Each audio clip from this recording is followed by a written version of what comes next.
बिस्मिल्लाहिर्रहमानिर्रहीम। अस्सलाम वालेकुम। Welcome back to my channel easy cooking with Azka. आज मैं आपसे बहुत ही अमेजिंग से बहुत ही डिलीशियस बहुत ही यूनिक से निशास्ते की रेसिपी शेयर करूंगी। बनाना बहुत ज़्यादा आसान है, बहुत ही डिलीशियस, मुंह में जाते ही खुल जाने वाली रेसिपी है। विंटर स्पेशल, हेल्दी होने के साथ साथ बहुत डिलीशियस भी है। तो वीडियो को लास्ट में एंड तक देखें। अगर वीडियो पसंद आए तो वीडियो को लाइक करें, चैनल को सब्सक्राइब करें और शेयर करना मत भूलें। तो चलिए इस अमेजिंग सी, बहुत ही मज़ेदार सी, बहुत ही अमेजिंग सी, बहुत ही डिलीशियस सी निशास्ते की रेसिपी को बनाना स्टार्ट करते हैं। सबसे पहले मैं यहाँ पर लूँगी एक कढ़ाई। कढ़ाई के अंदर शामिल करेंगे 4 बड़े खाने के चम्मच देसी घी। यहाँ पर मैं देसी घी का यूज़ करूँगी। यहाँ पर जितना भी मैं घी डालूंगी तो देसी घी ही होगा। आपने इसको देसी घी में ही बनाना है, ये देसी घी में ही बनता है और बहुत डिलीशियस बनता है। अब 4 अदद मैं यहाँ पर सब्ज़ इलायची ऐड कर दूंगी। साथ ही साथ मैं यहाँ पर शामिल करूँगी नशास्ता। यहाँ पर मैं 250 ग्राम्स के बराबर नशास्ता ऐड करूँगी। नशास्ता के बेशुमार फ़ायदे हैं, इसके तो मैं फ़ायदे जितने भी गिनवाऊँ कम हैं। तो आप इसका नेट पर रिसर्च करके फ़ायदे देख सकते हैं। अगर मैं फ़ायदे ही माने चल गई तो वीडियो काफ़ी लंबी हो जाएगी। अब घी के अंदर नशास्ते को अच्छे से रोस्ट करेंगे। आपने हल्की आंच पर इसको रोस्ट करना है। जितनी हल्की आंच होगी और जितने अच्छे से आप इसकी भुनाई करेंगे उतना ही मज़ेदार सा नशास्ता बनकर रेडी होगा।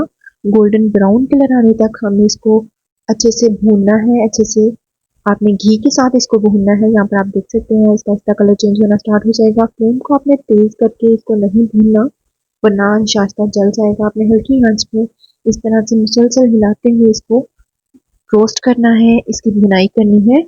अराउंड 10 to 15 मिनट अच्छे से भुनाई करेंगे तो बहुत ही प्यारा सा खूबसूरत सा गोल्डन ब्राउन कलर आना स्टार्ट हो जाएगा।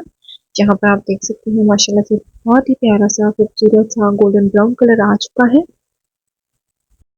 बस इतना सा ही गोल्डन ब्राउन कलर हमें चाहिए था और ये कलर आ चुका है। इस स्टेज पर आकर तमाम नशास्ता मैं अपनी एक प्लेट के अंदर निकाल लूँगी। इस तरह से अपनी एक प्लेट के अंदर तमाम नशास्ता निकाल लेना है।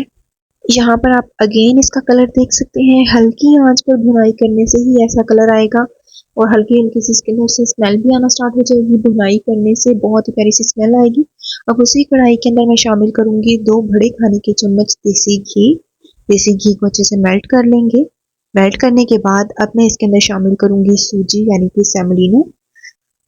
अगर सूजी की क्वांटिटी की बात की जाए तो मैं यहाँ पर 500 ग्राम यानी कि आधा किलो सूजी ऐड करूँगी। और आपने सूजी की भी उसी तरह भुनाई करनी है जैसे आपने नशास्ते की भुनाई की, हल्की आंच पे और बहुत अच्छे से इसको भूनना है, बहुत अच्छे से इसकी भुनाई करनी है। तो आप यहाँ पर देख सकते हैं अब सूजी की भुनाई स्टार्ट हो चुकी है। 10 से 15 मिनट ही इसकी भी भुनाई करेंगे, हल्की सी आंच पर भुनाई करेंगे और जैसे कि उसका खूबसूरत सा गोल्डन ब्राउन कलर आया वैसे ही सूजी का भी खूबसूरत सा गोल्डन ब्राउन कलर आने तक हम भुनाई करेंगे। तो आप यहाँ पर देख सकते हैं मुझे थोड़ा सा घी इसके अंदर कम लग रहा है तो मैं तकरीबन 2 बड़े खाने के चम्मच के बराबर मजीद इसके अंदर देसी घी ऐड कर दूंगी और अच्छे से इसकी भुनाई करना स्टार्ट कर दूंगी। आपने लो टू मीडियम फ्लेम पर आपने इसकी भुनाई करनी है। खूबसूरत सा गोल्डन ब्राउन कलर आने तक भुनाई करनी है। अगर भुनाई की टाइमिंग की बात की जाए तो आपने 10 से 15 मिनट ही इसकी भुनाई करनी है, जब तक इसके अंदर से बहुत ही खूबसूरत सी स्मेल ना आना स्टार्ट हो जाए। और कलर में भी आपको गोल्डन ब्राउन कलर आने तक इसे भूनना है। यहाँ पर आप देख सकते हैं माशाल्लाह से बहुत ही प्यारी सी स्मेल आना स्टार्ट हो चुकी है और साथ ही साथ बहुत ही प्यारा सा कलर भी आ चुका है। इतना कलर आने तक आपने इसकी अच्छे से बुनाई करनी है। बुनाई करने के बाद अब इसको भी हम अपनी प्लेट के अंदर निकाल लेंगे। मैं सूजी को भी उसी प्लेट के अंदर निकालूंगी जिस प्लेट के अंदर मैंने नशास्ते को निकाला था, उसी प्लेट के अंदर अच्छे से इसको भी निकाल लेंगे। निकालने के बाद फिर से उसी कढ़ाई के अंदर 1 खाने का चम्मच भर कर आपने देसी घी ऐड करना है। और यहाँ पर मैं ले रही हूँ कुछ ड्राई फ्रूट्स। आप अपने अकॉर्डिंग कोई भी ड्राई फ्रूट ले सकते हैं। थोड़े से क्रश किए हुए बादाम, थोड़ा सा क्रश किया हुआ अखरोट, थोड़े से चारों मगज और थोड़ा सा क्रश किया हुआ नारियल। तमाम चीज़ों को अपनी कढ़ाई के अंदर शामिल करेंगे और अच्छे से इन्हें रोस्ट कर लेंगे। थोड़ा सा क्रिस्पी होने तक इनको रोस्ट करेंगे, अच्छे से भुनाई करेंगे इनकी। तकरीबन 3 से 4 मिनट के बराबर आपने अच्छे से इनकी भुनाई करनी है और आपने हल्की आंच पर इसकी भुनाई करनी है। भुनाई करने के बाद अगला स्टेप मैं आपको बताती हूँ। यहाँ पर आप देख सकते हैं बहुत ही अच्छे से इसकी भुनाई हो रही है। अच्छे से आपने इसकी भुनाई करनी है। 3 से 4 मिनट भुनाई करने के बाद आप यहाँ पर देख सकते हैं इसके अंदर मैं शामिल कर रही हूँ किशमिश। यहाँ पर मैं तकरीबन 1/4 कप के बराबर किशमिश ऐड की है। आप अपने टेस्ट के अकॉर्डिंग आपको जो जो ड्राई फ्रूट्स पसंद हो आप ऐड कर सकते हैं। किशमिश को मैंने लास्ट पर डाला है अच्छे से, तो आप चीज़ों की भुनाई कर लेंगे। अब मैं इसके अंदर शामिल करूंगी 2 खाने के चम्मच यानी कि थोड़े से पंपकिन सीड्स यानी कि कद्दू के बीज। तमाम चीज़ों को अच्छे से अगेन से हल्का सा भूनेंगे, हल्का सा रोस्ट करेंगे। अब मैं इन तमाम ड्राई फ्रूट्स को अपनी प्लेट के अंदर निकाल लूंगी। यहाँ पर आप देख सकते हैं एक सेपरेट प्लेट के अंदर मैंने इनको निकाल लिया है।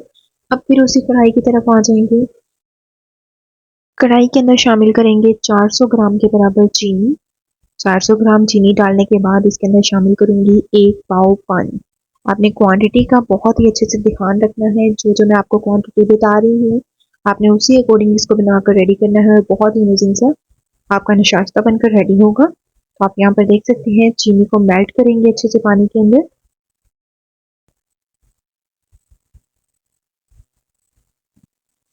हल्की सी आंच पे आपने इसको मेल्ट करना है, हल्की सी आंच आपने रखनी है और इसको थोड़ी थोड़ी देर बाद मुसलसल हिलाते हुए आपने इस शीरे को बनाकर रेडी कर लेना है। क्वांटिटी सेम रहेगी, अगर आप ज़्यादा बना रहे हैं तो आप इसकी क्वांटिटी को डबल कर लें, वरना आप इसकी क्वांटिटी को हाफ भी कर सकते हैं अगर आप कम बना रहे हैं। 1 टीस्पून इसके अंदर मैंने इलायची का पाउडर ऐड कर दिया है। आप यहाँ पर इलायची भी ऐड कर सकते हैं या इलायची का पाउडर ऐड कर दें, जो भी आपके पास हो वो ऐड कर दें। अब यहाँ पर आप देख सकते हैं चीनी बहुत अच्छे से मेल्ट हो चुकी है और हमारा शीरा थोड़ी देर मजीद हम पकाएंगे। तो आप यहाँ पर देख सकते हैं काफ़ी देर पकने के बाद आप यहाँ पर इसकी कंसिस्टेंसी देख सकते हैं। अब मैं आपको इसको चेक करने का तरीका बताती हूँ। आपने फिंगर की हेल्प से इसे चेक करना है। तो आप यहाँ पर देख सकते हैं हमारी चिपचिपी सी एक तार वाली चाशनी बनकर रेडी हो चुकी है। इस तरह से एक तार बननी चाहिए, इसका मतलब है आपकी चाशनी बनकर रेडी हो चुकी है। चाशनी रेडी होने के बाद अब मैं इसके अंदर शामिल करूंगी घी। यहाँ पर देसी घी का ही यूज़ करूंगी। मैंने इस पूरी रेसिपी में 350 ग्राम्स के बराबर देसी घी यूज़ किया है। आपने पहले भी घी उसी में से लेते रहना है 350 ग्राम्स में से ही। अब जो बाकी का बचा हुआ देसी घी होगा वो सारा का सारा मैं चाशनी के अंदर ऐड कर दूंगी। टोटल मैंने यहाँ पर 350 ग्राम्स के बराबर देसी घी ऐड किया है। घी को अच्छे से चाशनी के साथ मिक्स कर लेंगे। तो आप यहाँ पर देख सकते हैं मैंने तमाम घी को चाशनी के साथ बहुत अच्छे से मेल्ट कर लिया है। तो यहाँ पर आप देख सकते हैं चाशनी का आपने चूल्हा बंद नहीं करना, किसी तरह इसको पकने देना है और घी को अच्छे से इसके अंदर मेल्ट होने देना है। अब मैं इसके अंदर शामिल करूंगी खोया। आप यहाँ पर घर का बना हुआ खोया भी इस्तेमाल कर सकते हैं या आप बाजार से लाया हुआ खोया भी ऐड कर सकते हैं। अगर आपको खोए की रेसिपी चाहिए तो मुझे कमेंट सेक्शन में लाजमी बताइएगा, मैं आपसे इसकी रेसिपी भी शेयर कर दूंगी।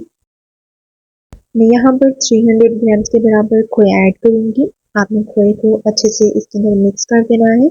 अच्छे से तमाम चीज़ों के साथ खोए को मिक्स कर लेंगे।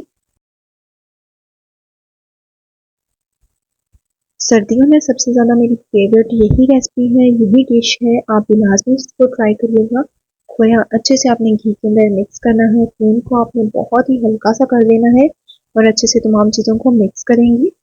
अच्छे से मिक्स करने के बाद अब मैं इसके अंदर शामिल करूँगी ड्राई फ्रूट्स जो हमने अच्छे से रोस्ट करके रखे थे।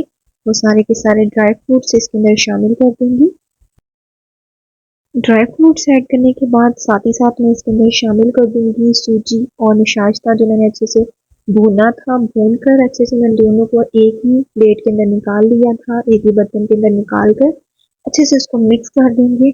मिक्स करके आप अब इसके अंदर शामिल कर देना है सारे के सारा निशाश्ता और सूजी। अच्छे से तमाम चीज़ों को मिक्स करेंगे और ये बहुत ही मज़ेदार माउथ वाटरिंग रेसिपी है और ये बहुत ज़्यादा डिलीशियस हेल्दी रेसिपी है। डिलीशियस होने के साथ साथ बहुत ज़्यादा हेल्दी भी है। इसको मज़ीद थोड़ी देर पकाएंगे जब तक चाशनी थोड़ी सी खुश्क नहीं हो जाती। और ये इतना अमेजिंग सा ये हलवा आप इसके मैं आपको बताऊंगी कि आपने इसको कैसे सर्व करना है। आपने इसको टुकड़ी में बाकायदा जैसे बर्फी होती है उस तरह कट करके आप इसको सारी सर्दियाँ इंजॉय करें। इतना अमेजिंग ये हलवा है कि मैं इसकी जितनी भी तारीफ कर लूँ कम है। तो आप इसके अंदर गार्निशिंग के तौर पे भी अपनी पसंद के ड्राई फ्रूट्स ऐड कर सकते हैं। बच्चे बूढ़े जवान आप खुद खाएं, मेहमानों के आगे सर्व करें, बहुत ही अमेजिंग है। तो आप यहाँ पर देख सकते हैं हलवा हमारा माशाल्लाह से अच्छे से बनकर रेडी हो चुका है। अब मैं इसको एक बड़ी सी प्लेट के अंदर इसको निकाल कर अच्छे से सेट कर दूंगी। आपने इस तरह की कोई प्लेट या कोई परात वगैरह लेनी जिसके साइड पे किनारे हों, आपने उसके ऊपर अच्छे से उसके अंदर डाल देना है इसको और अच्छे से सेट कर देना है। सेट करने के बाद इसको थोड़ी देर इसी तरह छोड़ देंगे ताकि अच्छे से सेट हो जाए। देन हम इसकी कटिंग करेंगे और सर्व करेंगे। गार्निशिंग के लिए आप यहाँ पर कुछ भी ऐड कर सकते हैं, कोई सा भी ड्राई फ्रूट जो आपको पसंद हो, आपके बच्चों को पसंद हो। मैं यहाँ पर वही ड्राई फ्रूट्स ऐड करूँगी जो मैंने अच्छे से रोस्ट किए थे, वही ड्राई फ्रूट्स मैं इसके ऊपर कुछ ऐड कर दूंगी एज अ गार्निशिंग। तो आप यहाँ पर देख सकते हैं माशाल्लाह से हमारा बहुत ही अमेजिंग सा नाश्ता बनकर रेडी हो चुका है। इसको थोड़ी देर रेस्ट के लिए छोड़ देंगे। थोड़ी देर रेस्ट देने के बाद अब आप यहाँ पर देख सकते हैं नाश्ता कितने अच्छे से सेट हो चुका है। अब मैं इस नाश्ते को पीसेस में कट करूँगी। आप छोटे बड़े जिस तरह के चाहें स्लाइसेस में कट कर सकते हैं, जिस तरह के चाहे पीसेस में कट कर सकते हैं। मैं यहाँ पर स्क्वायर बर्फी की शेप का इसको कट करूँगी। जैसे बर्फी कट करते हैं इस तरह से आपने इसको इस पर निशान लगा लेने हैं। निशान लगाने के बाद ये बहुत ही अमेजिंग हलवा हलवा के तौर पे भी कह सकते हैं और ये बर्फी नाश्ते की बर्फी बनकर रेडी हो चुकी है या नाश्ता इसको कह सकते हैं। नाश्ता बनकर रेडी हो चुका है। तो आपने एक बार लाजमी इस रेसिपी को ट्राई करना है। मुझे फीडबैक भी लाजमी देना है कि आपको ये रेसिपी कैसी लगी। अपने फ्रेंड्स फैमिली के साथ लाजमी शेयर करें। हमारा बहुत ही मज़ेदार, बहुत ही अमेजिंग सा मैंने चाहते ही भूल जाने वाला नाश्ता बनकर रेडी हो चुका है। उम्मीद करती हूँ कि आपको हमारी आज की बहुत ही अमेजिंग सी, बहुत ही मज़ेदार सी नाश्ते की रेसिपी बहुत ज़्यादा पसंद आई होगी। अगर पसंद आए तो वीडियो को लाइक करें, चैनल को सब्सक्राइब करें। सब्सक्राइब के साथ का बेल आइकन दबाना मत भूलें। इससे आपको हमारी लेटेस्ट और नई आने वाली वीडियोस का नोटिफिकेशन सबसे पहले मिल जाएगा। अपने फ्रेंड्स, अपनी फैमिली के साथ इस मज़ेदार सी रेसिपी को लाजमी शेयर करें। इसी के साथ दें इजाज़त। अपना बहुत ज़्यादा ख्याल रखें, दुआ में याद रखें। अल्लाह हाफिज़।